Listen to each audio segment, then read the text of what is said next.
All right, today's video we're going to show you how material sprays with a fine finish and a standard airless tip. The fine finish tips are becoming popular and offered by a variety of companies.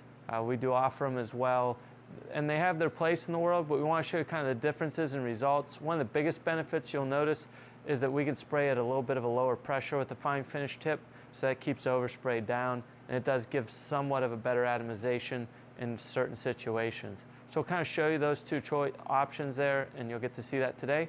So let's go ahead and get started.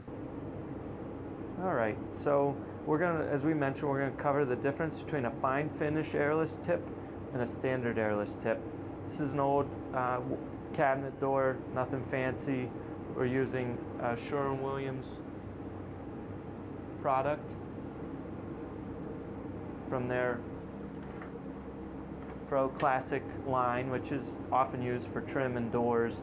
Fine finish tips in general are well suited for woodworking and similar use where you want a very fine breakup.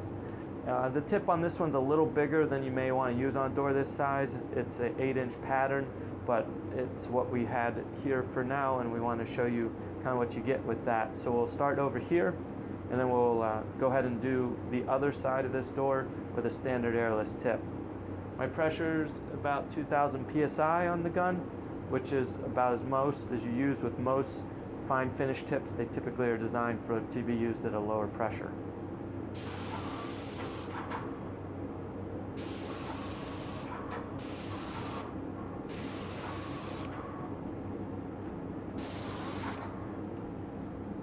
So as you can see, I actually get pretty fine breakup with that.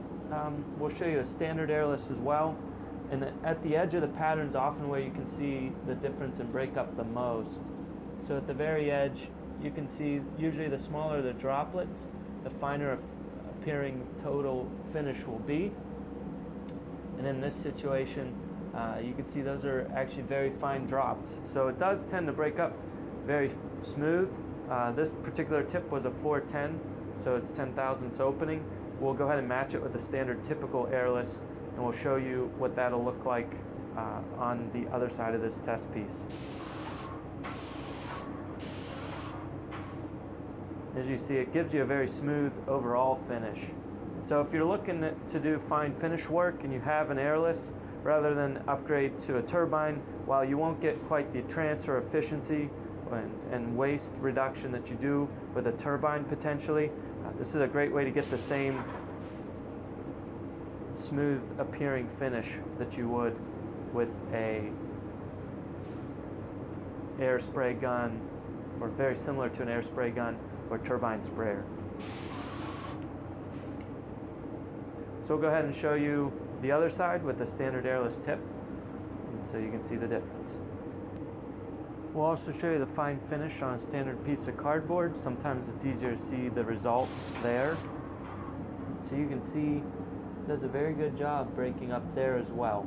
So we'll go ahead and show you the airless tip from here, standard airless tip. All right, so this is a 4/11 tip. It's about the same as the other tip, which is a 410. Same material thickness, all the variables are the same, except that this will be a standard airless tip. And we'll go ahead and show you on the cardboard and then on a piece of wood as well.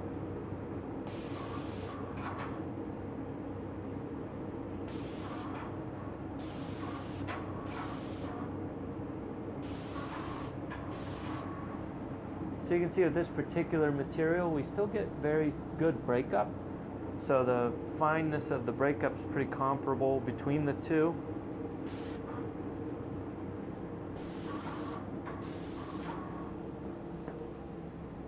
So in this particular material, you may not notice the fine finish benefit quite as much, especially as you see on the edge of the pattern, we're still getting a very fine breakup. But we'll go ahead and show you on the wood, on a piece of wood as well, so we can look at that. You will notice, even though the pattern, the tip size is similar, the pattern should be similar, you tend to get a little more pattern, it looks like, out of the standard airless tip.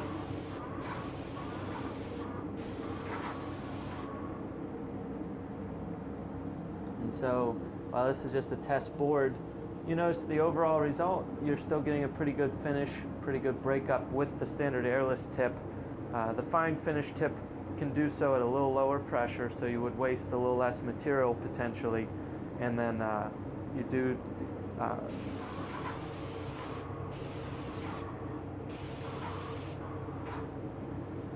get pretty good results with both tips. But for the wood finishes and for lower pressure use, the fine finish can help you with that. And then depending on the material, on like stains, you may see that the atomization would be a little bit better. But that's kind of showing you the difference between fine finish and standard airless. Each material is going to vary different a little bit between results you're going to get, but it kind of gives you a general idea, and that way you can decide if it's worth buying a few fine finish tips for your particular use. If you're doing woodwork and wood cabinets and similar use like that, trim and doors all day, I would look at the fine finish tip.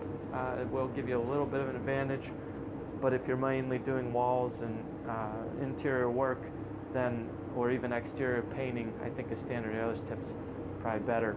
There are limitations on the size as far as the opening size and the fan that you can get with fine finish, so that if you are spraying thick material or very wide patterns, the fine finish tip wouldn't really work. So that's why it is better suited for wood and those sort of uses. But this gives you an idea of how it works, and thank you for watching.